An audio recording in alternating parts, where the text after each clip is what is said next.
नमस्कार. तर कसे आहात तुम्ही? मी रीमा आणि माझ्या या चॅनलवर तुमचं खूप मनापासून स्वागत करते. तर या घरामध्ये मी स्वयंपाकाची कामं करते आणि इकडे आज मी नवीन एक रेसिपी बनवणार आहे आणि तीच रेसिपी तुमच्याबरोबर शेअर करणार आहे. रेसिपीचं नाव आहे वर्मिसिली पुलाव. तर ह्याला शेवयांचा उपमा म्हणतात किंवा शेवयांचा पुलाव म्हणतात किंवा वर्मिसिलीचा पुलाव म्हणतात. तर ही रेसिपी आज तुमच्याबरोबर शेअर करणार आहे. तर मला कमेंट येत होते खूप सारे की रीमा तू जी वर्मिसिली बनवते ती अजिबात अशी चिकट होत नाही, एकमेकांना चिटकत नाही, अशी मोकळी मोकळी नूडल्ससारखी वर्मिसिली तू कशी बनवते.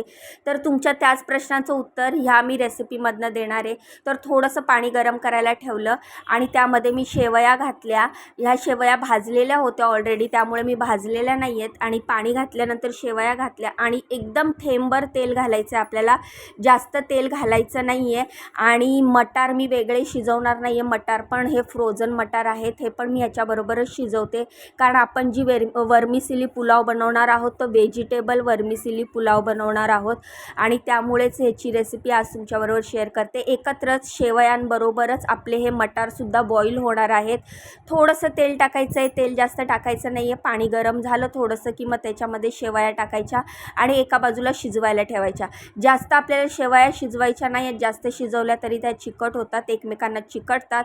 थोड्याशा आपल्याला उकडून घ्यायच्यात. त्यानंतर मी इथे व्हेजिटेबल्स कट करायला घेतले. तुमच्या घरामध्ये ज्या ज्या व्हेजिटेबल्स अवेलेबल आहेत त्या तुम्ही टाकू शकता.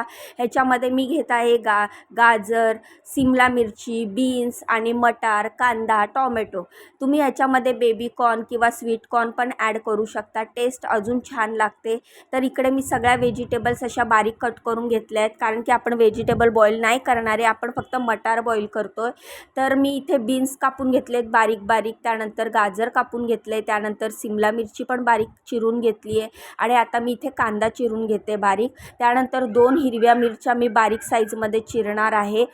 एकदम बारीक बारीक आपल्याला चिरायच्या आहेत. जर तुमच्या घरात कोण लहान लेकरं खाणारी असतील तर तुम्ही मिरच्या मोठ्या मोठ्या चिरू शकता, जेणेकरून मुलांच्या तोंडात येणार नाही, मुलं बाजूला काढून घेतील. तर अशा प्रकारे सगळ्या भाज्या कट झाल्यानंतर मी कांदा कट करून घेतला. तुम्हाला ज्या ज्या रेसिपी बघायच्या असतील तर तुम्ही मला कमेंट करून रेसिपी टाकू शकता. मी प्रयत्न करेल तुम्हाला त्या त्या रेसिपी शेअर करायच्या. तर चला, आपल्या सगळ्या व्हेजिटेबल कट झाल्या आहेत. मी इथे पॅन ठेवला गॅसवर. पॅन थोडासा गरम झाल्याच्या नंतर ह्याच्यात थोडंसं तेल टाकते. तुम्ही माझ्या रेसिपीतनं बघतच असाल की मी तेलाचा वापर किती कमी करते. तर हा जो स्वयंपाक मी बनवते हा 3 जणांचा स्वयंपाक बनवते आणि तरीही मी तेलाचा, मिठाचा, साखरेचा वापर खूप कमी करते. 1 लिटर तेल ह्या घरामध्ये मला 1 महिन्यापेक्षा जास्त दिवस जातं. ह्या घरात एवढ्या वेगळ्या वेगळ्या रेसिपी बनतात तरीही मी 1 लिटर तेल 1 महिन्यापेक्षा जास्त दिवस घालवते. बरं, तेल तापल्यानंतर मी याच्यामध्ये मोहरी टाकली. मोहरी तडतडल्यानंतर थोडीशी उडदाची डाळ टाकली. उडदाच्या डाळीमुळे खूप छान टेस्ट येते. तुम्हाला जर आवडत असेल तर तुम्ही टाका, जर नसेल आवडत तर तुम्ही स्किप केली तरी चालेल.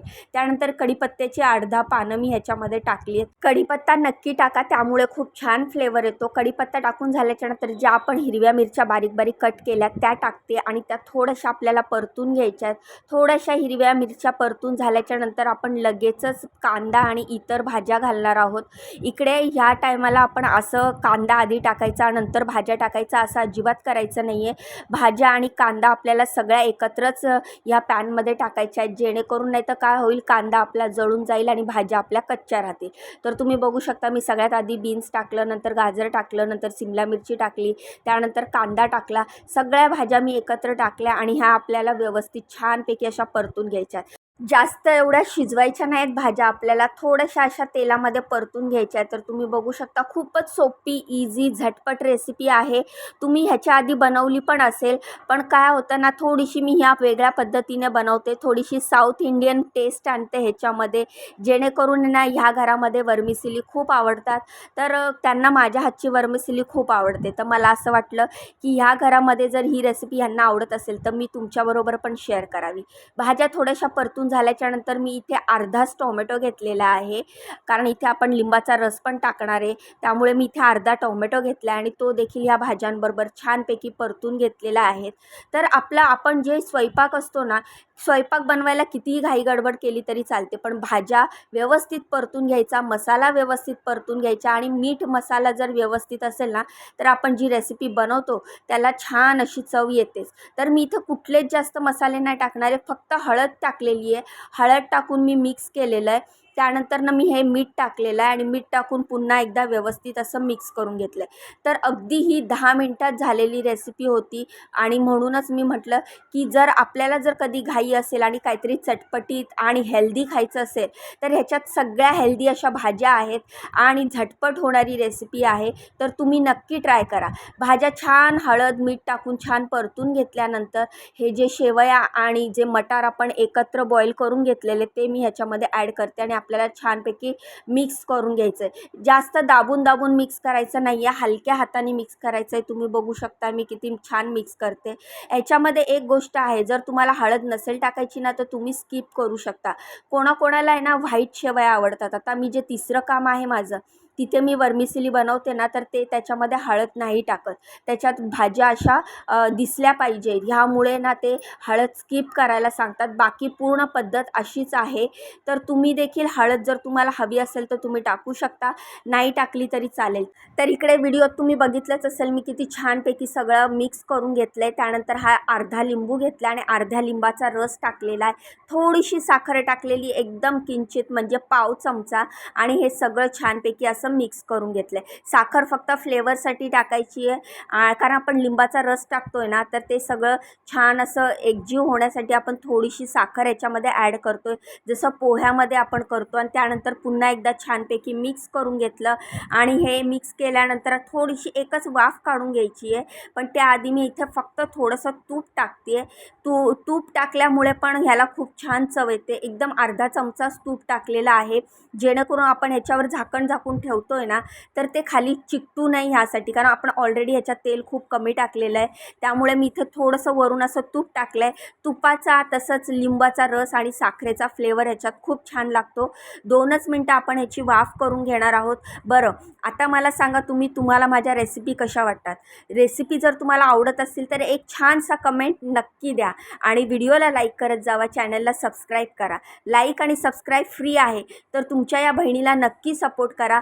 पुढे जाण्याचा एक चान्स नक्की द्या. माझ्या रेसिपींना माझी मेहनत लक्षात घेता माझ्या व्हिडिओला लाईक करत जावा, व्हिडिओ जास्तीत जास्त लोकांना शेअर करत जावा आणि चॅनलला सबस्क्राईब केल्यानंतर बाजूचं बेल आयकन दाबा जेणेकरून मी माझ्या चॅनलवर ज्या ज्या नवनवीन रेसिपी अपलोड करेल त्याचं नोटिफिकेशन तुम्हाला मिळेल आणि एकही रेसिपी तुमच्याकडनं स्किप होणार नाही. छानपैकी आपलं हे सगळं मिक्स झाल्यानंतर परतून झाल्यानंतर मी यामध्ये अशी बारीक चिरलेली कोथिंबीर टाकलेली आहे. तर तुम्ही बघू शकता कोथिंबीर टाकल्यानंतर आपला किती मस्त कलरफुल अशी वर्मिसेली पुलाव झालेला आहे. कशी दिसते रेसिपी मला कमेंट करून सांगा.